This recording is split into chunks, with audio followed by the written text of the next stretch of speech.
तो मेरे भाइयों सुनिए, ये बहुत कीमती बात बतला रहा हूं मैं। आदमी सुबह मोमिन होगा, अल्लाह के नबी ने फरमाया क़यामत की निशानी है, युस्बिहुर रजुलु मोमिनन, सुबह मोमिन होगा लेकिन शाम होने से पहले पहले वो काफिर हो जाएगा। ऐसा कैसे? आप देखोगे आदमी को, एक मुसलमान को हय्या अलस सलाह हय्या अलल फलाह की आवाज सुनेगा, बिस्तर से उठेगा, अस्सलातु खैरुम मिनन नौम, यह आवाज सुनेगा, बिस्तर से उठेगा, वो वुजू बनाएगा,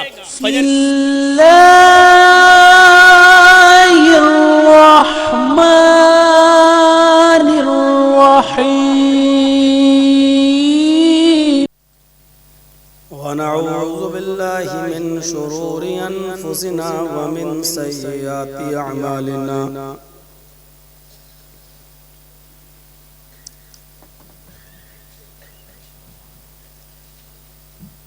मन यहदिहिल्लाहु फला मुज़िल्ल लहु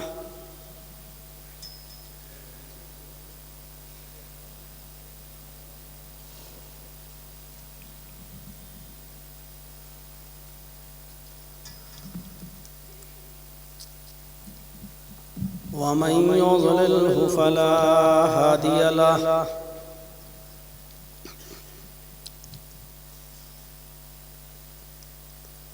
व अशहदु अल्ला इलाहा इल्लल्लाहु वहदहु ला शरीक लहु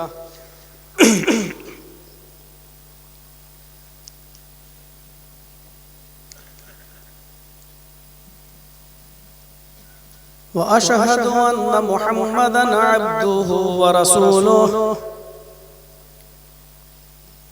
अम्मा बाद,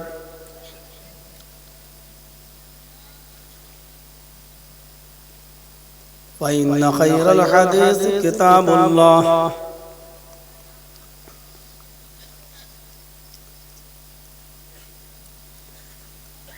व खैरल हदी हदी मुहम्मदिन सल्लल्लाहु अलैहि वसल्लम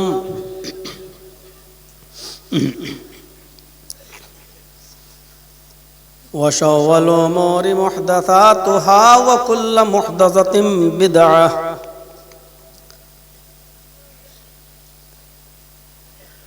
व कुल्लु बिदअतिन ज़लालह व कुल्लु ज़लालतिन फिन्नार।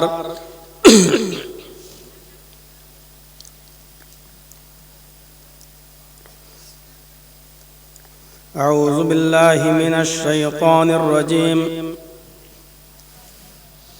बिस्मिल्लाहिर रहमानिर रहीम।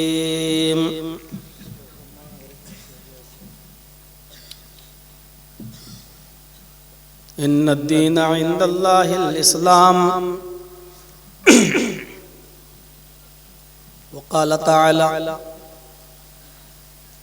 वमन यब्तगि गैरल इस्लामि दीनन फलन युक़बल मिन्हु व हुवा फ़िल आख़िरति मिनल ख़ासिरीन।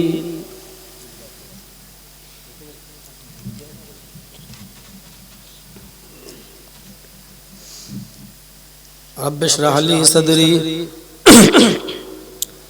व यस्सिर ली अमरी वहलुल उक़दतम मिन लिसानी यफ़क़हू क़ौली।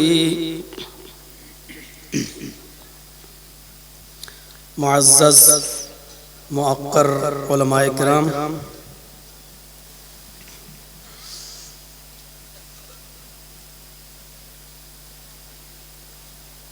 मुअज़्ज़ज़ सामीईन हज़रात, पर्दा नशीन इस्लामी ख़वातीन माँ और बहनों, कौम मिल्लत के लायक बर नौजवानों, अजीज बच्चों,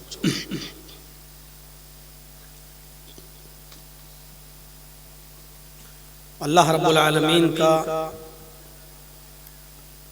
हम बनी नौ इंसानियत पर बहुत बड़ा एहसान है। उसने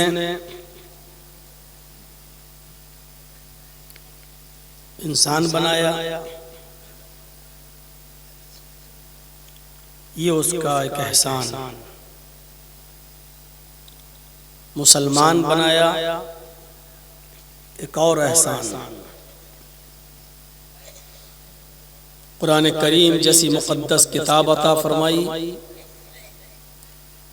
ये उसका एक और एहसान। जनाब मुहम्मदुर रसूलुल्लाह सल्लल्लाहु अलैहि वसल्लम का उम्मती होने का शर्फ बख्शा, ये भी एक अजीम एहसान। इस्लाम की दौलत से माला माल किया, ये उसका एक और एहसान।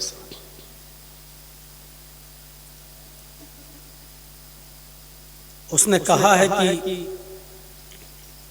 हमारी नेमतें इतनी ज्यादा हैं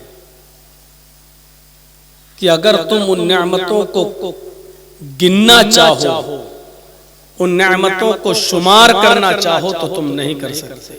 इन तउद्दू नेमतल्लाहि ला तुहसूहा।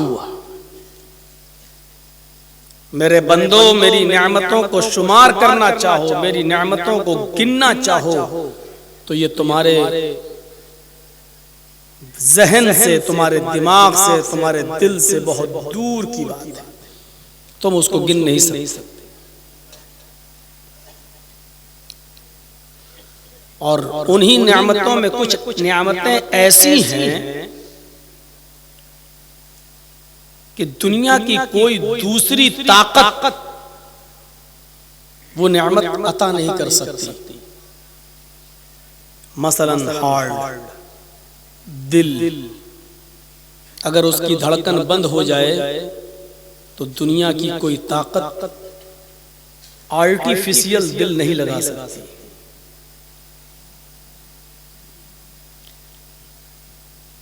आंख आपकी खराब हो जाए,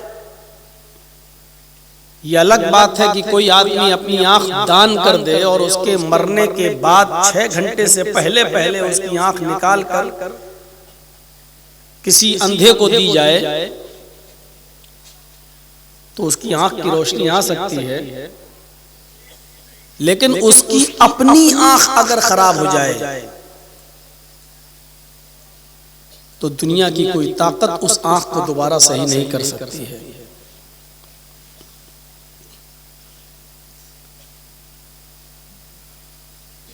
बारिश अल्लाह तबारक व तआला की बहुत बड़ी नेमत है।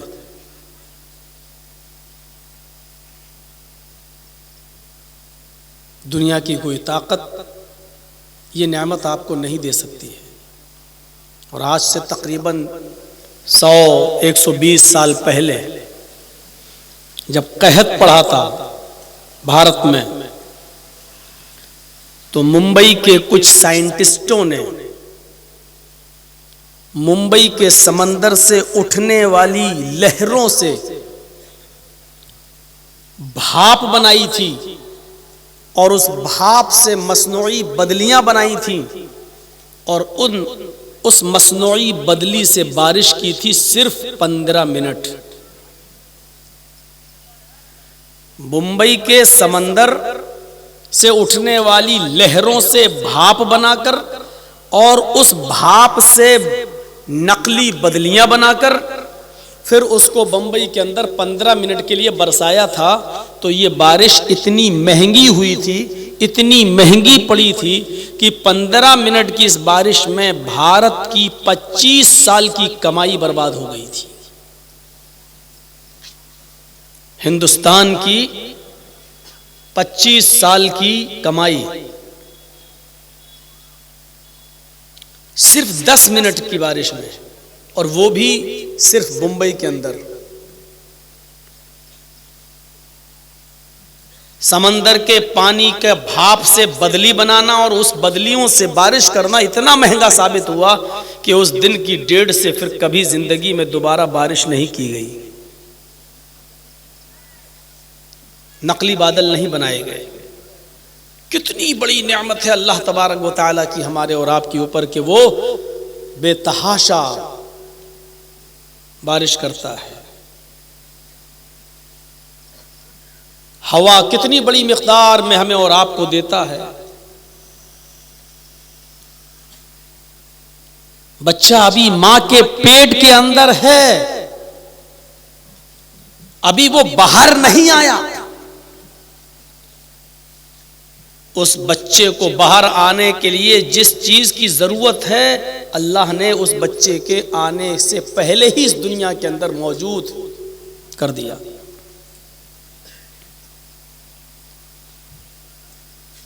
मां के पेट से बाहर अभी आया नहीं कि अल्लाह ने उसकी ग़िज़ा उसकी मां के पिस्तान के अंदर भर दी, दूध की शक्ल में।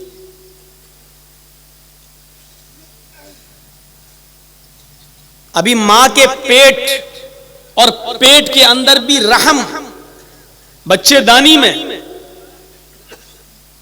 एक तरफ तो सूरज का अंधेरा, तीसरी तरफ मां के पेट का अंधेरा, और तीसरी तरफ बच्चेदानी की झिल्ली के अंदर तीसरा अंधेरा।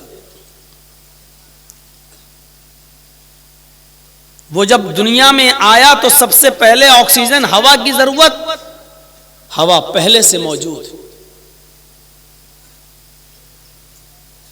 बच्चा पैदा होते ही गाय का, भैंस का, बकरी का दूध एकदम हजम नहीं कर पाएगा। उसका लीवर इतना मजबूत नहीं है कि वो डायरेक्ट भैंस का या गाय का दूध उसका लीवर एक्सेप्ट कर ले।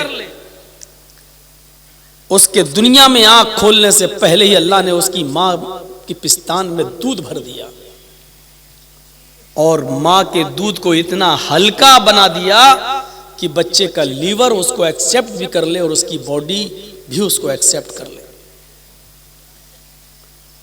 और मां की पिस्तान में जिस जगह पर बच्चा अपना मुंह लगाता है दूध पीने के लिए, उस जगह पर अल्लाह ने सुई की नोक के बराबर बारीक बारीक कई हजार सुराख बना दिए। अगर अल्लाह ताला उन बारीक सुराखों को मां की पिस्तान में न बनाता तो बच्चा जब मुंह में मां की पिस्तान को लेकर दूध को चूसता और खींचता तो काफी मिकदार में दूध आ सकता था, और बच्चा जब उस दूध को पीता तो उसका लीवर उतनी मिकदार के दूध को हजम नहीं कर सकता था। इसलिए मां की पिस्तान में सुई के सुराख से भी बारीक बारीक छिद्र कर दिए, सुराख कर दिए, ताकि बच्चा जब मां की पिस्तान से दूध को खींचे तो उसके मुंह में उतना ही दूध आए जितना वो हजम कर सके, और उसके पेट में उतना ही जाए जितना उसका लीवर एक्सेप्ट कर सके। कभी हमने गौर किया है इस नियामत पर? फिर धीरे धीरे बड़ा होता जाता है, दूसरी चीजें भी खाता जाता है। अयहसबुल इंसानु अन युत्रका सुदा अलम यकुन नुत्फतम मिन मनी युमना सुम्मा कान अलकतन फखलक फसव्वा फजअल मिनहु ज़ौजैन अज़्ज़करा वल उन्सा अलैसा ज़ालिका बिक़ादिरिन अला अन युह्यियल मौता। क्या तू ये समझता है कि मरने के बाद तुझे कब्र में गाड़ दिया जाएगा, लोग वापस चले आएंगे और तेरा कोई कुछ नहीं करेगा, तुझे ऐसे ही बेकार छोड़ दिया जाएगा? नहीं नहीं, अगर ऐसा हो जाए तो बहुत अच्छा है, लेकिन ऐसा होगा नहीं। अलम यकुन नुत्फतम मिन मनी युमना, क्या तो शुरू में एक हकीर पानी का कतरा न था? क्या तो शुरू में पानी की एक बूंद न था, नुत्फा न था, जो रहमे मादर तक पहुंचाया गया, स्त्री के रहम तक, औरत के रहम तक, उसकी बच्चेदानी तक पहुंचाया गया वो पानी का कतरा। फिर अल्लाह ताला ने उसी पानी के कतरे से एक बेहतरीन चीज को अंजाम दिया। कारीगरी देखिए, सुम्मा कान अलकतन फखलक फसव्वा, जमा हुआ गोश्त बनाया,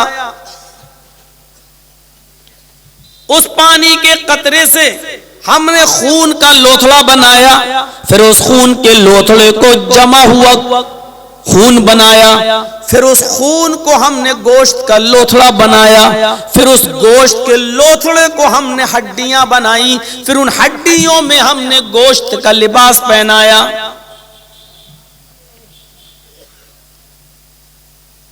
हमने हजारों तारों का तेरे दिमाग में कनेक्शन डाला। हम आज साइंटिस्ट लोगों की बनाई हुई टॉर्च इस्तेमाल करते हैं। इधर रोशनी डालो, 1 किलोमीटर से ज्यादा नहीं जा रही है, ज्यादा से ज्यादा 2 किलोमीटर, 1 मील 2 मील। लेकिन तुम्हारे दिमाग में हमने जो कनेक्शन डाला है बिजली जो तारों का, उससे हमने ऐसे 2 ट्यूबलाइट तुम्हें दे दिए कि 1 सेकंड के अंदर तुम 9 करोड़ 30 लाख मील की बुलंदी पर सूरज को देख लेते हो, 2,40,000 मील की ऊंचाई पर चांद का दीदार कर लेते हो। हमने उसी पानी के कतरे से, उसी पानी की बूंद से हमने ये सब कुछ बनाया। फजअल मिन्हु ज़ौजैन अज़्ज़कर वल उन्सा, नर और मादा भी बना दिया, लड़का और लड़की भी बना दिया। हाय इंसान, जब ये सारा काम मैं पहली मर्तबा रहमे मादर में तेरी मां के पेट में मैं कर सकता, फिर तू जब दुनिया में आया, तेरा वजूद जब दुनिया में आया, फिर तू ये कहता है कि मरने और सड़ने के बाद हम दोबारा जिंदा नहीं होंगे। अरे जब तू कुछ था ही नहीं तब हमने तुझे बना दिया, अब तो तू बना बनाया है, तो तेरे मिटने के बाद, खत्म होने के बाद मैं तुझे दोबारा क्यों नहीं बना सकता। अलैसा ज़ालिका बिक़ादिरिन अला अन युह्यियल मौता, तो क्या मैं तुझे मरने के बाद दोबारा जिंदा करने पर कादिर नहीं हूं? क्या मैं तुझे मरने के बाद दोबारा जीवित नहीं कर सकता?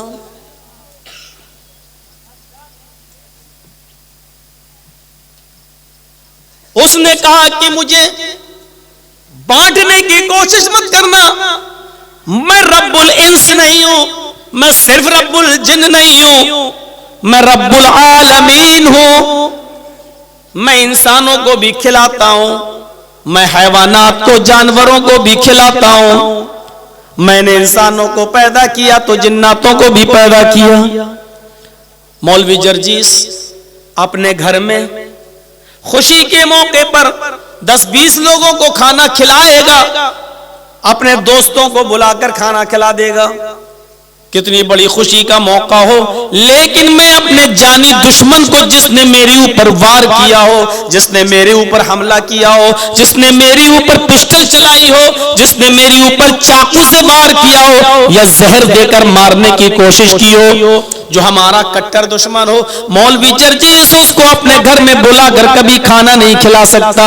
आप अपने दोस्त के साथ हमदर्द हैं, लेकिन अपने दुश्मन को कभी अपने दस्तरखान पर बैठकर खाना नहीं खिला सकते। लेकिन हमारे रब की रहमत पर जरा नजर डालो, वो दोस्त को, औलिया अल्लाह अपने औलिया को, अपने नेक बंदों को भी खिलाता है, अपने नाफरमान बंदों को भी दे रहा है। हमारा रब अगर मूसा का रब है, हमारे रब ने अगर मूसा को खाना दिया तो फिरौन को भी दिया, हमारे रब ने इब्राहिम को दिया तो नमरूद को भी दिया, हमारे रब ने मोहम्मद रसूलुल्लाह को दिया तो अबू जहल और अबू लहब को भी खिलाया और पिलाया। हम अपने दुश्मन के साथ अच्छा सलूक नहीं कर सकते, लेकिन अल्लाह रब्बुल आलमीन अपने दुश्मनों को भी, नाफरमानों को भी खिला रहा है और अपने फर्माबरदारों को भी दे रहा है। जब आसमान से मूसलाधार बारिश होती है तो मुसलमान के खेत में आ जाती है, तो हिंदू के खेत में भी जाती है, सिख और ईसाई के खेत में भी पानी बरसता है। हवा अल्लाह देता है, चलाता है, तो वो मुसलमान को अगर महसूस होती है तो हिंदू, सिख, ईसाई,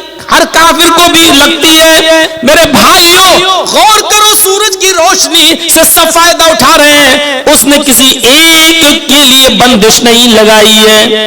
नहीं, हम ही ने तो पैदा किया है, हम ही तो तुम्हारे रब हैं। हम जानते हैं कि तुम मेरी नाफरमानी कर रहे हो, हम तुम्हें ढील दे रहे हैं। आ जाओ मेरी तरफ, पलट जाओ मेरी तरफ। समझ में आ जाए तो ठीक है, नहीं तो दुनिया में हम तुम्हें महरूम नहीं करेंगे, खिलाएंगे पिलाएंगे। गौर करो, इससे ज्यादा रहमत और मेहरबानी क्या।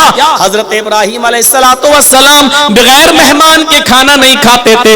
एक दिन कोई मेहमान न मिला, एक मजूसी भीख मांग रहा था, उसको पकड़ के लाए, बाबा चलो मेरे दस्तरखान पे खाना खा लो। वो बाबा आया, बैठ गया, खाना खिलाने लगे। जैसे ही उसने खाने का लुकमा उठाया और उसने अल्लाह के अलावा आग का नाम लिया, बिस्मिल्लाह, मैं शुरू करता हूं आग के नाम से। आग मजूसियों का रब या खुदा कह लो, वही होता है आग। तो उसने आग का नाम लिया और खाना शुरू करने वाला था कि हजरत इब्राहिम अलैहिस्सलाम ने उसका हाथ पकड़ा और कहा, ए बुढ़े रख। उसने कहा क्या हुआ? कहा अल्लाह का नाम लो। उसने कहा इब्राहिम, मैं तो जिसको रब मानता हूं उसी का नाम लूंगा, आग का। मैं तुम्हारे रब को रब मानता ही नहीं, तो मैं उसका नाम क्यों लूं? इब्राहिम अलैहिस्सलाम ने कहा तो ये खाना आग ने नहीं दिया, भगा दिया उसको। वो चला गया, उठ के भाग गया, जाने लगा। उधर अल्लाह ताला ने जिब्रील अमीन को भेजा और इब्राहिम अलैहिस्सलाम को हुक्म दिया, आए इब्राहिम ये बताओ कि तुम तो आज उस आदमी को लेके आए हो और खिलाया भी नहीं, और आज उसने 90 साल के उस बूढ़े ने आज तुम्हारे दस्तरखान पर मेरा नाम नहीं लिया, तुमने भगा दिया। उस बुजुर्ग ने 90 साल से कभी मेरा नाम नहीं लिया, लेकिन मेरा नाम न लेने के बावजूद मैं उसको खिलाता और पिलाता रहा। तुम्हारे दस्तरखान पर तो एक बार नाम नहीं लिया और तुमने भगा दिया। जाओ उस बुढ़े को पकड़ के लाओ और अपने दस्तरखान पर बिठा के खाना खिलाओ। इब्राहिम अलैहिस्सलाम जाते हैं और उस बूढ़े को दोबारा पकड़ के लाते हैं। उस बुढ़े ने कहा अच्छा ये बताओ, पहले भगा दिया, अब क्यों खिला रहे हो? कहा बाबा तुम जिसका नाम लेना चाहो ले लो यार, खा लो, आग का ही ले लो लेकिन खा लो। कहा ऐसा क्यों? इब्राहिम अलैहिस्सलाम ने कहा कि मेरे रब की रहमत को गवारा नहीं हुआ। उसने कहा उस बुड्ढे ने तो 90 साल से कभी मेरा नाम नहीं लिया, लेकिन मैं उसको आज तक खिलाता पिलाता रहा, फिर आज तुमने उसको कैसे भगा दिया? मेरे रब की रहमत को गवारा नहीं हुआ कि कोई भूखा मेरे दस्तरखान से उठ जाए। उसने कहा इब्राहिम अलैहिस्सलाम तुम्हारा रब इतना मेहरबान है? कहा हाँ। कहा अब हम खाना बाद में खाएंगे, पहले उसी रब से मेरा रिश्ता जोड़ दो, मेरा ताल्लुक उसी रब से जोड़ दो। और वो बूढ़ा इस्लाम ले आता है, ईमान ले आता है, हजरत इब्राहिम अलैहिस्सलाम की बात को कबूल कर लेता है। मेरे भाइयों ये मैं बताना ये चाहता हूँ कि रब की नेमतें हैं, काफिर को भी मिल रही हैं, मुशरिकों को भी मिल रही हैं, हमें और आपको भी मिल रही हैं, इतनी ज्यादा है कि इन तउद्दू निअमतल्लाहि ला तुहसूहा। ये रहमत या मोहब्बत ये भी एक नेमत है।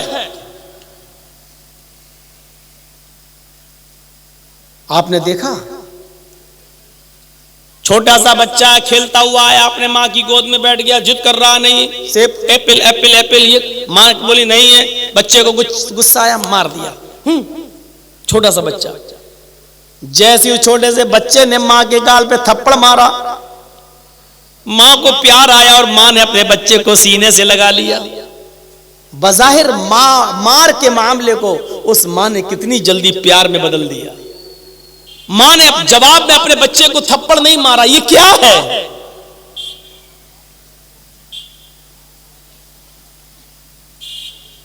एक बकरी आज 2 बच्चे पैदा करती है, अभी पैदा करके हटी कि अपने बच्चों की गंदगी चाट रही है और उसको साफ कर रही है, ये क्या है?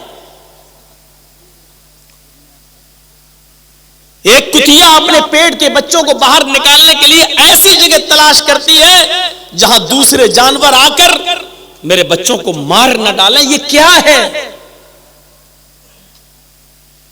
एक मुर्गी अपने छोटे छोटे बच्चों को अपने पीछे पीछे लेके चलती है। कोई बिल्ली जब मुर्गी पर हमला करने आती है तो बिल्ली अपने दोनों पर से अपने बच्चों को समेट कर बिल्ली के सामने खड़ी हो जाती है। ये क्या है? एक छोटे से बच्चे ने बिस्तर पे पेशाब किया, मां को महसूस हुआ कि बच्चे ने पेशाब कर दिया।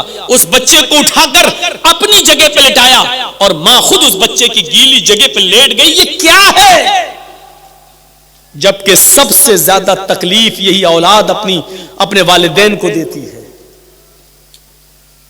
और औलाद के सामने सबसे बड़ा खतरा यह होता है कि माँ बाप के सामने कि मेरा बच्चा बड़े होकर जब इसकी हम शादी करेंगे, इसकी बीवी आएगी, वो कहीं ऐसा ना हो कि मेरे बच्चे को, मेरे बेटे को अपने प्यार के चंगुल में लेकर इतना हावी ना हो जाए कि उसके घर से मुझे, अपने घर से ही हमको निकलना पड़े और कल मेरी बहू की बातों में आकर कहीं मेरा बेटा मुझे को घर से ना निकाल दे या खाना पानी ना पूछे। सबसे ज्यादा आज का बाप अपनी औलाद से इस खतरे को महसूस करता है, लेकिन औलाद के लिए फिर भी सब कुछ कर रहा है। ये क्या है?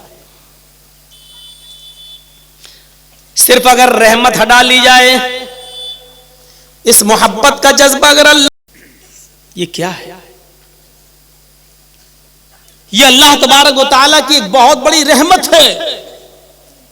गौर कीजिए, हमारी बेटी शादी के बाद ससुराल गई, हमने उसको कुछ बर्तन दिए जहेज में। मेरी बेटी बर्तनों को सजाती है, वो कांच के गिलासों को सेट कर रही थी। अचानक कांच के 2 गिलासों में से एक गिलास जमीन पे गिरता है और टूट जाता है, चकनाचूर हो जाता है और खत्म हो जाता है। अब आप ईमानदारी के साथ बताइए कि हमारी बेटी या हमारी माँ, कांच के 2 बर्तन में से एक बर्तन टूट गया हो और एक महफूज हो गिलास, तो अब वो किस गिलास की हिफाजत करेगी? जो टूट गया उसकी या जो बचा हुआ है उसकी? आप भी कहेंगे जो बचा है उसको ही सही से रखेगी और जो टूट गया उसका क्या करेगी? घर में नहीं रखेगी। क्यों? कांच का था, टूट गया है, अब उसका क्या काम है? उसके किसी काम का नहीं रहा। उस कांच के गिलास को हमारी माँ क्या करेगी, हमारी बीवी क्या करेगी? उसको कूड़ेदान में डाल देगी, नाली में फेंक देगी, क्योंकि ये गिलास अब उसके किसी काम का नहीं रहा। लेकिन इसको जरा यहां लाकर सोचिए कि एक मां के 2 बेटे हैं। एक बेटा सरकारी नौकरी करता है, ऊपर से भी उसको कमाई हो जाती है। वो अपनी मां को खिलाता है, पिलाता है, अपने साथ रखे हुए हैं, उसका पूरा ख्याल रखता, दवा का, इलाज का, सबका। लेकिन उस मां का दूसरा बेटा हाथों से कोढ़ी है, पैरों से लंगड़ा है, आंखों से अंधा है, बिस्तर पर पड़ा हुआ है। वो पेशाब भी बिस्तर पे कर रहा है, पायखाना भी बिस्तर पे कर रहा है, अपने हाथ से खा नहीं सकता है। जब तक मां उसको खिलाए नहीं, जब तक मां उसको पिलाए नहीं, मां जानती है कि ये मेरा बेटा मेरे किसी काम के नहीं है, कोई काम के लायक नहीं है। ये बड़ा भी है, बालिग भी हो चुका है, लेकिन फिर भी अपना पायखाना, अपनी लेटरिन खुद साफ नहीं कर पा रहा है। ईमानदारी के साथ बताइए, क्या इस नाकारा और बेकार बेटे को बिस्तर पर पड़ा हुआ जो मां के किसी काम का नहीं है, क्या मां इसका गला दबा के इसको मार डालेगी? क्या इसको जमीन में दफन कर देगी या इसको जहर देकर खत्म कर देगी? आप खुद इस बात का फैसला करें। नहीं करेगी मां, बल्कि मैं अगर कहूं तो आप गलत नहीं कह सकते। वो उस बच्चे से भी उतनी मोहब्बत नहीं करेगी जो उसको खिला रहा है, पिला रहा है, कमा के ला रहा है, उसके लिए कपड़े बनवा रहा है, दवा और इलाज का पैसा खर्च कर रहा अपनी मां पर। ये मां अपने उस बच्चे से भी इतना प्यार नहीं करेगी जितना इस बच्चे से प्यार करेगी, मोहब्बत करेगी, क्योंकि वो जानती है कि अपाहिज है। वो बार बार पूछेगी ये बेटा भूख तो नहीं लग रही है, पेशाब और पायखाना तक साफ कर देगी, बावजूद इसके कि बेटा बड़ा हो चुका है लेकिन किसी काम का नहीं है, उसका हाथ काम नहीं कर रहा है। माँ ये नहीं देखेगी कि मेरा बेटा बड़ा है, हम इसकी शर्मगाह को कैसे छुएं। ये माँ की ममता है, माँ की मोहब्बत है। वो अपने बेकार बच्चे को भी धुलाएगी, नहलाएगी, साफ करेगी, खिलाएगी और पिलाएगी, सब कुछ करेगी। कांच के बर्तन की तरह इस बच्चे को कूड़ेदान में नहीं फेंक देगी, मार नहीं डालेगी। इस बच्चे के साथ माँ की ये मोहब्बत, माँ की ये ममता, ये क्या है? ये वही नेमत है अल्लाह ताला की जो उसने हमारे और आपके दिलों में वदियत कर दी है, पैवस्त कर दी है, घुसा दी है। ये मोहब्बत है, अल्लाह की नेमत है। कद्र करिए इस्लाम की। इन्नद्दीना इंदल्लाहिल इस्लाम, सबसे ज्यादा महबूब और पसंदीदा दीन अल्लाह की नजर में इस्लाम है। वमन यब्तगी गैरल इस्लामी दीनन फलन युक़बल मिन्हु, इस्लाम को छोड़कर जो कोई दूसरा रास्ता इख्तियार करेगा वो उसका हरगिज़ कबूल नहीं किया जाएगा, दूसरा दीन उसका मंजूर नहीं किया जाएगा। वहुवा फिल आखिरति मिनल खासिरीन, और आखिरत में वो खसारा उठाने वालों में से और नुकसान उठाने वालों में से हो जाएगा। दीन वो होता है जो सबके लिए हो, सब एक्सेप्ट कर सकते हो। हिंदू धर्म को सब एक्सेप्ट नहीं कर सकते, ईसाई धर्म को सब एक्सेप्ट नहीं कर सकते। हिंदू धर्म के अंदर संध्या एक पूजा का नाम है जिसमें हवन होता है सुबह और शाम। उसके अंदर कई चीजें चाहिए। 16 चमचे देशी घी सुबह, 16 चम्मच देशी घी शाम को, वो भी गाय का। आग में जलाओ, आहुति दो। फिर 100 ग्राम पिस्ता, 100 ग्राम बादाम, 100 ग्राम किशमिश, 100 ग्राम छुआरा, 100 ग्राम अखरोट, 100 ग्राम चिरौंजी। बस इतनी चीजें हमको याद हैं तो टोटल 26, लेकिन हमको भी याद ही नहीं आ रही, तो मैं क्या करूं, मैं भी तो इंसान हूं। 100 ग्राम काजू, 100 ग्राम बादाम, 100 ग्राम अखरोट, 100 ग्राम किशमिश, 100 ग्राम पिस्ता और 100 ग्राम चिरौंजी, 100 ग्राम मखाना, ये ड्राई फ्रूट में, और इसके अलावा 7 चीजें हो गई और 16 चमचे देशी घी, 8 चीजें हो गई, टोटल मिला के 26 हैं। हमारा कोई ये मौजू नहीं था, लेकिन इसलिए हम जहन में बिठा के नहीं आए, लेकिन अब जहन में आ गया। अच्छा, इतना सुबह और इतना शाम, और फिर आगे लिखा हुआ है कि ये सबको करना है, अमीर को भी गरीब को भी, और अगर इसको किए बगैर कोई आदमी मर गया तो अधर्मी और पापी होकर मरेगा। ये लिखा है मनुस्मृति में। अब 100 ग्राम बादाम आज के इस दौर में कितने का आएगा, एक कैलकुलेट करके देखिए। अगर 800 रुपए किलो चल रहा है तो 80 रुपए का हो गया, कम से कम मान लो 600 रुपए किलो, 60 रुपए का हो गया। 100 ग्राम पिस्ता कितने का होगा, 100 ग्राम अखरोट कितने का होगा, 100 ग्राम काजू कितने का होगा, 100 ग्राम चिरौंजी कितने की होगी, 100 ग्राम मखाना कितने का होगा। हाँ, एक चीज और है, वो बहुत महंगी इसलिए मुझे याद आ गई। 1 तोला कस्तूरी सुबह और 1 तोला शाम। कस्तूरी जानते हो ना, हिरन के पेड़ से निकाला जाता है, मुश्क जिसको बोला जाता है, मुश्क, वो तो बहुत ही महंगा आता है। 1000 रुपए में भी कोई 1 तोला दे दे तो समझ लो बहुत सस्ता दे रहा हो। ओरिजिनल कस्तूरी 1000 रुपए का 1 तोला सुबह और 1000 शाम, यानी एक टाइम की पूजा करने के लिए और हवन करने के लिए कम से कम 1500 रुपए की जरूरत है। 1500 रुपए सुबह, 1500 रुपए शाम। जब तक ये नहीं करोगे, यानी 3000 रुपया इसी पे खर्च करो, आग के हवाले ओम भू स्वाहा फूको, उसको हवन करो। 16 चमचे देशी घी आग के हवाले करो। ये संध्या कहलाती है। हिंदू धर्म में हवन करना पड़ेगा आपको, आहुति देना पड़ेगी, देशी घी को कॉटन में लपेटकर आग में डालना पड़ेगा। ये बड़ी अजीब सिस्टम है ये। अब बताइए 3000 रुपया बेचारा एक ई रिक्शा चलाने वाला कहां से लाएगा? आप क्या बोलते हैं, टोटो? ये टोटो चलाने वाला कहां से लाएगा? लेकिन इसमें लिखा हुआ है कि ये अमीर को भी करना पड़ेगा, गरीब को भी करना पड़ेगा। मैं भारत में ही रहता हूं, कहीं बाहर नहीं हूं, डॉक्टर जाकिर नाइक की तरह मलेशिया नहीं गया हूं। किसी हिंदू भाई को अगर मेरी इस बात पर संदेह और शक है तो केस करके मुकदमा करके देख सकता है। मेरे भाइयों सुनो, कहां से लाए वो?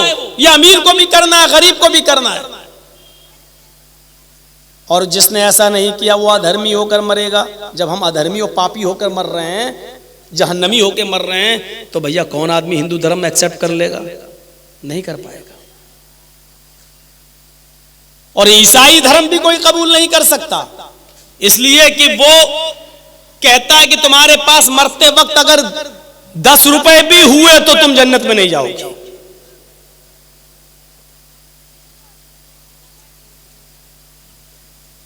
जीसस ईसा अलैहिस्सलातु वस्सलाम का एक खास मुरीद था, खास चेला। ईसा अलैहिस्सलाम ने उससे कहा कि तेरे पास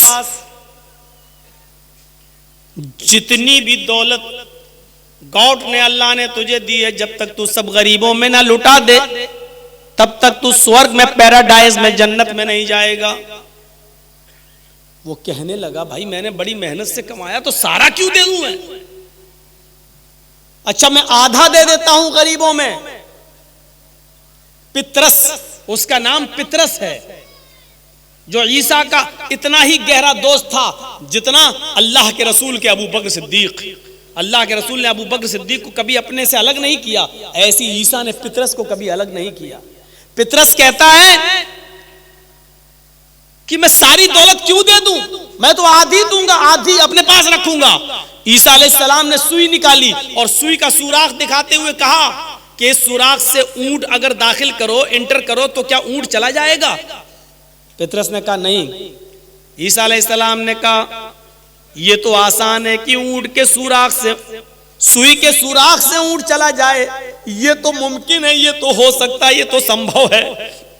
लेकिन अल्लाह की जन्नत में कोई पैसे वाला चला जाए, अल्लाह की जन्नत में कोई अमीर चला जाए, ये संभव नहीं है। जब तक तुम सब कुछ नहीं लुटा दोगे गरीबों में, मिस्कीनों में, तब तक तुम जन्नत में नहीं जाओगे। तो एक आदमी भाई सारी दौलत क्यों लुटाने लगा? तो पता चला कि ईसाई होने के लिए पूरा गरीब होना जरूरी है और हिंदू होने के लिए अमीर होना जरूरी है। जब तक 3000 रुपए नहीं है पूजा के हवन के लिए, तब तक आप धर्मी होकर मरी नहीं, अधर्मी पापी होकर मर रहे हैं। और ईसाई होने के लिए सारी जितना कमाओ सब गरीबों में लुटा दो। मरते वक्त 10 रुपए भी तुम्हारे पास नहीं होना चाहिए। तो एक अमीर चाहता है, दूसरा गरीब। लेकिन इस्लाम क्या है? इस्लाम कीने एतदाल है, मुअतदिल है। ये हर चीज में मियां रवि और एतदाल पसंद करता है। इसने कहा है कि इस्लाम की बुनियाद 5 चीजों के ऊपर है, लेकिन उसमें 2 चीजें ऐसी हैं जिसका ताल्लुक अमीर से है। गरीबों के लिए सिर्फ 3 ही चीजें हैं इस्लाम की बुनियाद में, कलमा, नमाज और रोजा। ये 3 चीजें कॉमन है सबके लिए। अब 2 चीजें और बची हैं, ज़कात और हज। ज़कात गरीबों से हटा दी गई, हज भी गरीबों से हटा दिया गया। ज़कात जब वो गरीब आदमी साहिब इस्तिताअत होगा, उसकी हैसियत होगी 7.5 तोले सोना, तकरीबन 85 ग्राम सोने का मालिक, 52.5 तोले चांदी, जब तक वो इन दोनों में से किसी एक या उनके मसाबी पैसा, दौलत उसके बराबर और उस पर 1 साल गुजर गई हो, जब तक आपके पास इतना इस्तिताअत नहीं होती है, आपके ऊपर ज़कात फर्ज नहीं है। गरीबों को उससे मुस्तस्ना कर दिया गया है। ये नहीं कहा गया नहीं चोरी करके लाओ लेकिन दो। हज को भी उठा लिया गया है। हज जिंदगी में सिर्फ एक बार फर्ज है, और वो भी ये कह दिया गया है अगर तुम्हारे पास वहां तक जाने की इस्तिताअत नहीं है, ताकत नहीं है, तो मत जाओ। ये नहीं कहा गया कर्जा लेके जाओ, ये नहीं कहा गया चोरी करके जाओ, और ये भी नहीं कहा गया कि मोटरसाइकिल मत मांगना अपने ससुर से, जब किसी की लड़की से शादी करो तो यही कह देना कि हमें हज करा देना। अगर आप अपने होने वाले ससुर से ये कह रहे हैं जहेज नहीं देते हो मत देना, लेकिन हज करा देना, तो ये भी जहेज में माना जाएगा, याद रखना। क्योंकि आप मांग रहे हैं, डिमांड कर रहे हैं। वो अलग बात है कि ससुर अपनी मर्जी से कर दे, खुशी से तुम्हें दे दे, लेकिन ऐसे नहीं दे सकता ससुर। ससुर को पहले अपना हज करना पड़ेगा। ये नहीं कि चलो हम नहीं कर रहे दामाद जी तुम चले जाओ, ऐसा नहीं हो सकता है। फिर वो भी खुशी से करवा सकता, वरना कोई जरूरी नहीं है। तो इन दोनों चीजों को गरीबों के ऊपर से उठा लिया गया है। आसानी देखिए आप, आसानी। नमाज फर्ज है, युरीदुल्लाहु बिकुमुल युस्र वला युरीदु बिकुमुल उस्र। अल्लाह तुमसे आसानी चाहता है, अल्लाह तुमसे दुश्वारी, मुश्किल, परेशानी नहीं चाहता। आसानी देखिए इस्लाम के अंदर। इस्लाम के अंदर आसानी, सख्ती है। सख्ती क्या है? नमाज कभी भी किसी भी हाल में माफ नहीं है, यह है सख्ती। समझ गए? नमाज कभी भी किसी भी हाल में माफ नहीं है, यह है सख्ती। खड़े होकर पढ़ने की ताकत नहीं है तो बैठ के पढ़ो। कुछ मसले सुन लो, अब आप कुछ कीमती चीजें भी आ जाएंगी। खड़े होकर पढ़ने की ताकत नहीं है तो बैठ के पढ़ो, लेकिन पढ़ो। बैठ के भी पढ़ने की ताकत नहीं है तो लेट के पढ़ लो, लेकिन पढ़ लो। लेट के भी पढ़ने की ताकत नहीं है, करवट से पढ़ सकते हो तो करवट से पढ़ लो। वुजू बनाने में दिक्कत है, पानी नुकसान करता है तो तयम्मुम करके पढ़ लो। किसी दुश्मन ने तुमको पकड़ लिया, अरेस्ट कर लिया और किसी खंबे से तुम्हें बांध दिया, किसी पोल से, किसी दीवार से या किसी कुर्सी से आपको बांध दिया, ऐसे ये बंधे हुए हैं, दीजिए, और बांध दिया। इधर अजान का वक्त है, अजान की आवाज आ रही है, अल्लाहु अकबर, अल्लाहु अकबर। यहां तुम्हारे सामने दो कंडीशन है, एक तो बंधे हुए हो, दूसरी ये कि नमाज का टाइम हो चुका है, और तीसरी कंडीशन ये कि तुम्हारा वुजू भी नहीं है। हाँ, चौथी कंडीशन ये है कि तुम्हारा चेहरा भी किबले की तरफ नहीं। अब क्या किया जाए? नमाज तुम्हें इधर भी पढ़ना पड़ेगी। आप सुतून से बंधे हुए हैं, बांधने वाले से कहिए कि अजान का वक्त हो गया है, थोड़ी देर के लिए तू मुझे खोल दे ताकि मैं नमाज पढ़ लूं। खोल देता है तो ठीक है, नहीं खोलता है तो आपको बंदे बंदे सिर्फ होंठ हिलाना है और नमाज की दुआएं पढ़ना है। आप कहेंगे कि हमारा वुजू नहीं है, वुजू नहीं है तो दिल में नियत करिए, आय अल्लाह अगर मैं खुला हुआ होता तो जरूर वुजू बनाकर नमाज पढ़ता। अब यहां पर वुजू नहीं है आपका, तो आपकी नियत ही आपका वुजू होगा। आपको बंदे बंदे वुजू की नियत करनी है और बंदे बंदे आपको नमाज पढ़ना है।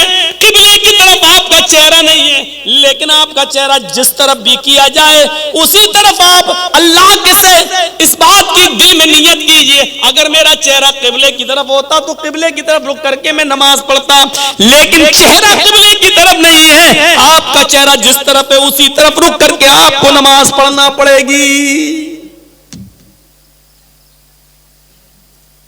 हाथ पैर बंधे हैं फिर भी नमाज, वुजू नहीं है तो नियत करिए दिल में, फिर भी नमाज पढ़ना है। किबले की तरफ चेहरा नहीं है, जिस तरफ चेहरा है उसी तरफ रुक करके पढ़िए। हाथ पैर बंधे हैं, नियत नहीं बांध सकते, अल्लाहु अकबर नहीं कह सकते हो, तो ऐसे ही कहिए अल्लाहु अकबर, अल्लाहुम्मा बाइद बैनी व बैन खताया कमा बअदता बैनल मशरिक़ वल मग़रिब, अल्हम्दुलिल्लाहि रब्बिल आलमीन अर्रहमानिर रहीम, इन्ना अतैनाकल कौसर, कुल हुवल्लाहु अल्लाहु अकबर, सुभान रब्बिल अज़ीम, सुभान रब्बिल अज़ीम, सुभान रब्बिल अज़ीम, समी अल्लाहु लिमन हमिदा, रब्बना लकल हम्द हम्दन कसीरन तय्यबन मुबारकन फी, अल्लाहु अकबर, सुभान रब्बिल आला। आपको ऐसे ही पढ़ना है, लेकिन नमाज इधर भी माफ नहीं है, यह है सख्ती। और नरमी क्या है? हाथ पैर बंधे हैं, ये नहीं कहा जा रहा है कि नहीं फिर भी बांधो, यह है आसानी। किबले की तरफ चेहरा नहीं है। ये नहीं कहा जा रहा कि जबरदस्ती कुर्सी तोड़ो, नहीं, जहां है वहीं करो, ये है आसानी। वुजू के लिए पानी नहीं दिया जा रहा, नियत कर लो, ये है आसानी। तो अल्लाह ताला आसानी चाहता है, दुश्वारी नहीं। लेकिन नमाज इधर भी माफ नहीं। एक चीज और समझ लीजिए नमाज के ताल्लुक से। बहुत से लोग क्या करते हैं, जैसे जर्जी साहब नमाज पढ़ने आए, 2-4 रकात छूट गई या जमात हो गई, अब हम फर्ज नमाज पढ़ने लगे अकेले, अल्लाहु अकबर। एक आदमी वुजू बना के आया, उसने सोचा मौलाना जर्जी साहब नमाज पढ़ रहे हैं, वो हमारे पीछे आ गया। अब दूसरी जमात में हमारे पीछे खड़ा हो गया बगल में, अल्लाह। इस तरीके से पीछे से आकर बगल में खड़े होकर नमाज पढ़ना ठीक नहीं है, क्योंकि आपको यह नहीं मालूम कि मैं सुन्नत पढ़ रहा हूं या फर्ज पढ़ रहा हूं। चलो मैंने मान भी लिया कि मैं फर्ज पढ़ रहा हूं, और आपको भी मालूम है कि जर्जी साहब फर्ज पढ़ रहे हैं, मसलन मगरिब की नमाज हो गई, अब सुन्नत तो पढ़ेंगे नहीं, अब बाद में जो पढ़ रहे हैं जमात के बाद ये फर्ज पढ़ रहे हैं, आप खड़े हो गए। आपके लिए तरीका ठीक नहीं है कि मेरे साथ खड़े हो गए, क्योंकि इमाम की रजामंदी जरूरी है। वो इमाम बनना चाहता भी है कि नहीं बनना चाहता है, और रजामंदी का ताल्लुक नमाज शुरू होने से पहले है। आपने नमाज पढ़ने से पहले मुझसे इमाम बनाने की इजाजत नहीं ली, ना आपने मुझसे कहा कि आप नमाज पढ़ाइए। भाई मैं जर्जीस, मैं नमाज नहीं पढ़ाना चाहता हूं, पढ़ रहा हूं ठीक है, लेकिन मैं चाहता हूं कि मैं नमाज न पढ़ाऊं, इतनी बड़ी जिम्मेदारी है, मैं इमामत अदा नहीं करने के लायक हूं। आपको मेरी इजाजत लेना जरूरी है, पहले यह जानना जरूरी है कि मैं इमामत से खुश भी हूं या नहीं हूं। लिहाजा किसी के साथ खड़े हो जाना यह तरीका सही नहीं है। मैंने देखा है यहां की मस्जिदों में, इसलिए मैं बोल रहा हूं।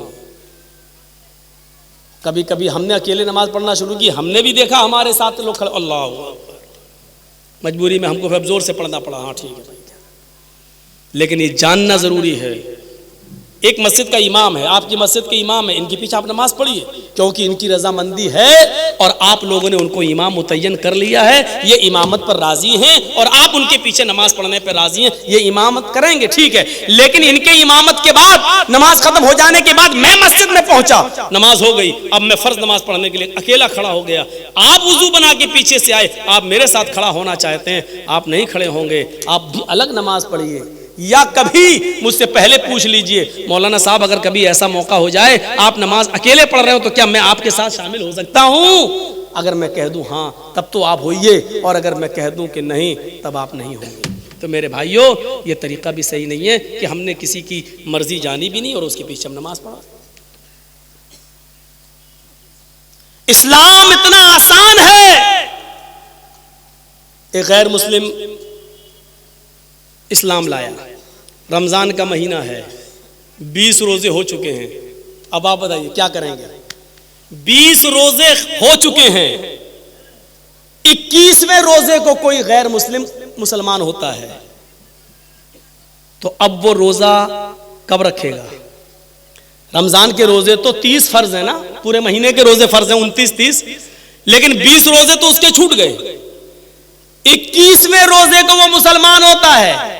सवाल ये पैदा होता है कि 21 से लेकर 30 तक उसने 9 रोजे रख लिए, जो 20 रोजे उसके छूट गए वो बाद में पूरे करेगा या नहीं करेगा? तो इसका सीधा जवाब है कि वो 20 रोजे बाद में पूरा नहीं करेगा। क्यों? इसलिए कि 20 रोजे तक तो वो काफिर था, उसके ऊपर रोजा फर्ज था ही नहीं। 21वें रोजे को वो इस्लाम लाया है, जब लाया है तब से उसके ऊपर इस्लाम का कानून नाफिज होगा, लिहाजा उसको उतने ही रोजे रखना पड़ेंगे जितने बाकी हैं, और जो छूट गए वो उसको बाद में पूरे नहीं करना है। एक और मसला जान लीजिए, आपके यहां रोजा इफ्तार हो रहा है, मान लीजिए 5:30 बजे, सपोज फर्ज कर लो 5:30 बजे रोजा इफ्तार हो रहा है, टाइम है रोजा खोलने का कितना? 5:30, और एक आदमी 4 बजे इस्लाम लाता है। अब क्या करेंगे आप? 4 बजे रोजा खोलने में, इफ्तार में 1.5 घंटा है, बस 1 घंटा है, 4:30 पे इस्लाम लाता है, तो अब वो क्या करेगा? 4:30 बजे इस्लाम लाता है, 4:30 बजे से ही उसका रोजा शुरू हो गया। मसला याद रखिएगा, 4:30 बजे इस्लाम लाया, 4:30 बजे से ही उसका रोजा शुरू हो गया, क्योंकि 4:30 बजे से पहले तो वो काफिर था, उसके ऊपर इस्लाम फर्ज था ही नहीं, रोजा फर्ज था ही नहीं। 4:30 बजे इस्लाम लाया, 4:30 बजे से उसके ऊपर इस्लाम का कानून नाफिज होगा और 5:30 बजे वो रोजा खोल लेगा और उसका ये रोजा माना जाएगा। पूरा एक रोजा 1 घंटे में इफ्तार कर रहा और एक रोजा उसका तस्लीम कर लिया जाएगा। ये एक रोजा हो गया, बकिया और जितने रोजे रह गए उतने ही वो रखेगा और जो छूट गए वो पूरे नहीं करेगा। देख रहे हैं आप, ये है सूरत। युरीदुल्लाहु बिकुमुल युस्र, अल्लाह तुमसे आसानी चाहता है, अल्लाह तुमसे मुश्किल दुश्वारी नहीं चाहता है, परेशानियों में मुब्तला करना नहीं चाहता।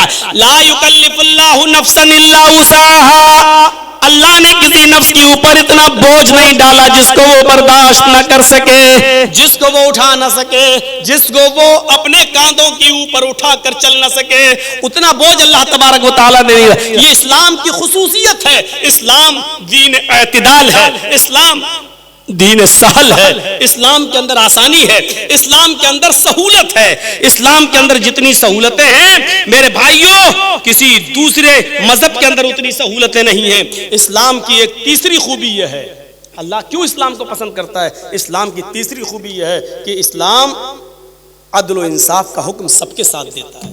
दुनिया के किसी मजहब में अदल व इंसाफ नहीं है और सबके साथ नहीं है। अगर सबके साथ अदल व इंसाफ होता तो आज रामचंद्र के मानने वाले और राम मंदिर बनाने वाले आज मुसलमानों के ऊपर इतना जुल्म न करते।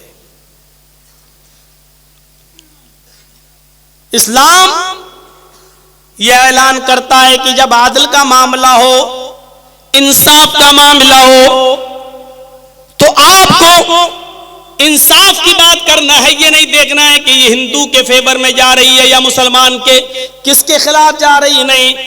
ला यजरिमन्नकुम शनआनु कौमिन अला अल्ला तादिलू इअदिलू हुवा अक़रबु लित्तक़वा। आए मुसलमानों, आए ईमान वालों, कहीं ऐसा न हो कि तुम्हें किसी कौम की दुश्मनी तुम्हें जुल्म करने पर उभार दे, ऐसा न हो कि तुम्हें किसी कौम की दुश्मनी उसके साथ बेइंसाफी करने पर मजबूर कर दे। अच्छा ये हिंदू है, हाँ ठीक है, इसका मुकदमा मेरे पास आएगा, हम इसको सजा सुना देंगे। इंसाफ ना करो किसी के साथ, ऐसा नहीं होना चाहिए। ये सबसे बड़ा जुर्म है। हिंदू है लेकिन हक उसका है, उसी को दो। मुसलमान अगर गलत है तो मुसलमान के खिलाफ फैसला सुनाओ। हजरत काजी शुरैह की अदालत में जब मुकदमा दायर किया था हजरत अली रज़ी अल्लाह तआला अन्हु ने एक यहूदी के सिलसिले में, जिस यहूदी के पास हजरत अली ने अपनी ज़िरा देखी थी, दोनों तरफ से दलीलें पेश की गई। जज को, काजी साहब को, काजी शुरैह को हजरत अली की दलीलें कमजोर नजर आई। उन्होंने फैसला यहूदी के हक में कर दिया। यहूदी ये ज़िरा तेरी है, क्योंकि हजरत अली ने दावा किया था ये मेरी ज़िरा है। वो अपने दावे में सच सबूत पेश नहीं कर सके। जो उन्होंने गवाह पेश किए वो गवाह कमजोर है, उन्होंने गवाही में अपने बेटे को पेश किया है। लिहाजा शरीयत कहती है बाप के हक में बेटे की गवाही मोतबर नहीं है। उन्होंने दूसरा गवाह अपना गुलाम पेश किया है। शरीयत कहती है मालिक के हक में गुलाम की गवाही कबूल नहीं है, क्योंकि गुलाम तो मालिक के फेवर में ही बोलेगा और बेटा अपने बाप के फेवर में बोलेगा। लिहाजा इन दोनों दलीलों को, दोनों गवाहियों को मैं रिजेक्ट करता हूं। यहूदी ये ज़िरा तेरी है, तू ही रख अपने पास।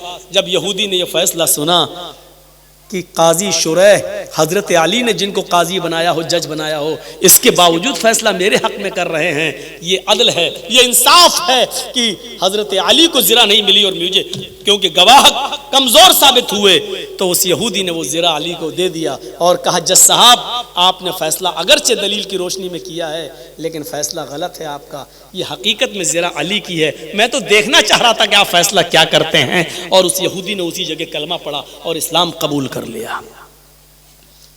अदल किसी का भी हो, जिसका हक है उसको दो।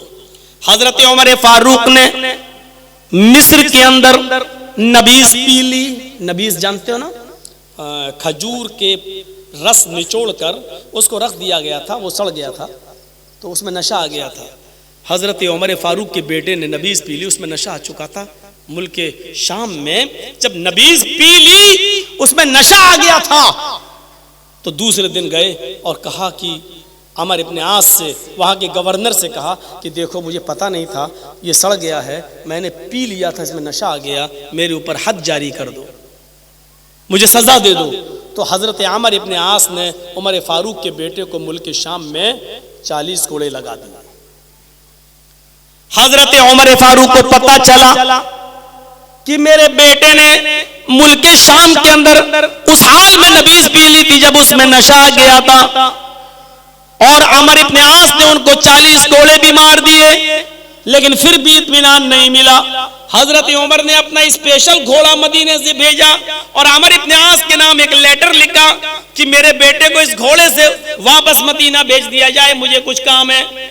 अमर इब्न आस ने उमर फारूक के बेटे को लेटर सुनाया कि आपके अब्बू ने आपको मदीने में बुलाया है और ये घोड़ा भेजा है। हजरत अमर इब्न आस का हुक्म सुनकर अपने बेटे, अपने बाप का ऑर्डर मानकर उस नए घोड़े के ऊपर बैठकर हजरत उमर फारूक का बेटा मदीने चला आता है। वो अपने घर जाना चाहता है, लेकिन हजरत उमर फारूक ने कहा बेटे अभी तुम घर नहीं जाओगे, तुम्हें तुम्हारी माँ से, तुम्हारे भाइयों से मिलने की तुम्हें कोई इजाजत नहीं है, इधर आओ। सुना है कि तुमने मुल्क की शाम के अंदर नबीज पी ली थी। कहा जी हाँ। कहा अब तुम्हें कोड़े मारे जाएंगे 40 दुर्रे। कहा वो तो मैंने अमर इब्न आस को बता दिया था, उन्होंने मेरी पीठ पर 40 कोड़े मार दिए, एक ही जुर्म की डबल डबल सजा कैसी। हजरत उमर ने कहा पहले कोड़े खाओ उसके बाद बताएंगे। फिर 4 जल्लादों को मुतय्यन किया, एक के हाथ में एक कोड़ा दिया, दूसरे के हाथ में दूसरा, तीसरे के हाथ में तीसरा, चौथे के हाथ में चौथा। बड़ी आसानी के साथ हम लोग शराब पी लेते हैं और ये भी नहीं सोचते कि कितना बड़ा जुर्म है। एक जल्लाद से कहा कि 10 कोड़े पहले मेरे बेटे की पीठ पे मारो, उसके बाद तुम्हारी ताकत कमजोर हो जाएगी, फिर तुम उतनी जोर से नहीं मार सकोगे, थक जाओगे, हलक हट जाओ। फिर दूसरा जल्लाद 10 कोड़े मारेगा, 10 मार के वो भी हट जाएगा। फिर तीसरा 10 मारेगा, वो 10 मार के हट जाएगा। फिर चौथा मारेगा। 4 लोगों से 40 कोड़े पूरी ताकत के साथ पड़वाए। बाद में बेटे ने कोड़े खाने के बाद, खून से लहूलुहान हो जाने के बाद कहा अब्बू आपने मेरे साथ अन्याय किया है, जुल्म किया है, एक जुर्म की हमें डबल डबल सजा मिली है, वो भी अनजाने में मैंने नबीज पी ली थी जिसमें नशा आ गया था और उसकी सजा मुझे शाम, मुल्क के शाम में मिल गई थी। फिर आपने मुझे यहां कोड़े क्यों मारे? मुझे कोई एक ऐसी हदीस, कोई ऐसा वाकया बताओ कि एक ही जुर्म की सजा अल्लाह के नबी ने कभी डबल दी हो। हजरत उमर का जवाब यह था कि मेरे बेटे अमर इब्न आस ने जब तुम्हें कोड़े मारे, हाकिम है, वहां के गवर्नर है, उन्होंने कोड़े मारे, लेकिन मेरा दिल ये कहता है कि उन्होंने उतनी जोर से कोड़े नहीं मारे होंगे जितनी जोर से मारना चाहिए था, इसलिए कि उनके सामने उमर का बेटा है, अमीरुल मोमिनीन का बेटा है। उनके दिल में ये ख्याल आया होगा इस बेटे पर उतनी जोर से कोड़े ना मारे जाए कि उसका खून निकल जाए, लहूलुहान हो जाए। मुझे अमर इब्न आस के ऊपर भरोसा नहीं है कि उन्होंने पूरी ताकत से तुम्हें कोड़े पड़वाए होंगे, तुम्हारी रियायत बरती गई होगी, इसलिए कि तुम अमीरुल मोमिनीन के बेटे हो, इसलिए जिसने भी कोड़े मारे होंगे उसने आहिस्ता या हल्के कोड़े मारे होंगे, इसलिए मैंने अपनी आंखों के सामने कोड़े पड़वाए ताकि मेरे बेटे अल्लाह रब्बुल आलमीन के सामने मैं सुरखरू हो सकूं और कह सकूं कि अल्लाह मैंने अपनी औलाद के साथ भी अदल से काम लिया, इंसाफ से काम लिया, मैंने अपनी औलाद के साथ भी कोई दगाबाजी नहीं की, कोई मैंने अकरबा परस्ती नहीं की है कि हमने उसकी रियायत की हो। अदल ये होता है। 40 कोड़े बेचारा मुल्क के शाम में खाया और बाप ने सोचा ना इतनी जोर से नहीं मारे होंगे, फिर यहां, और डर क्या था कि अल्लाह के यहाँ मैं जवाब क्या दूंगा, अगर हल्के कोड़े खाए होंगे उसने तो क़यामत के दिन अल्लाह हमसे सवाल करेगा। उफ, हम कहाँ हैं। इस तकरीर के सुनने के बाद भी, शराब तो छोड़ो मौलाना साहब, अब तो हीरोइन चलती है, हीरोइन। आप अभी शराबी पे अटके हैं मौलाना साहब। हमारे इलाके में आके देखिए, यहाँ शराब अब कौन पीता है, यहाँ तो हीरोइन। नाम देखिए कितना खूबसूरत है, हीरोइन। शर्म आनी चाहिए, हमें डरना चाहिए अल्लाह के अजाब से। तो इस्लाम दीन अदल है, इस्लाम दीन मसावात है। मसावात का जो दर्स इस्लाम देता है दुनिया के किसी मजहब के अंदर नहीं मिलेगा। क्यों? इस्लाम सबसे बेहतर है, क्योंकि सब एक्सेप्ट कर लेते हैं। हिंदू धर्म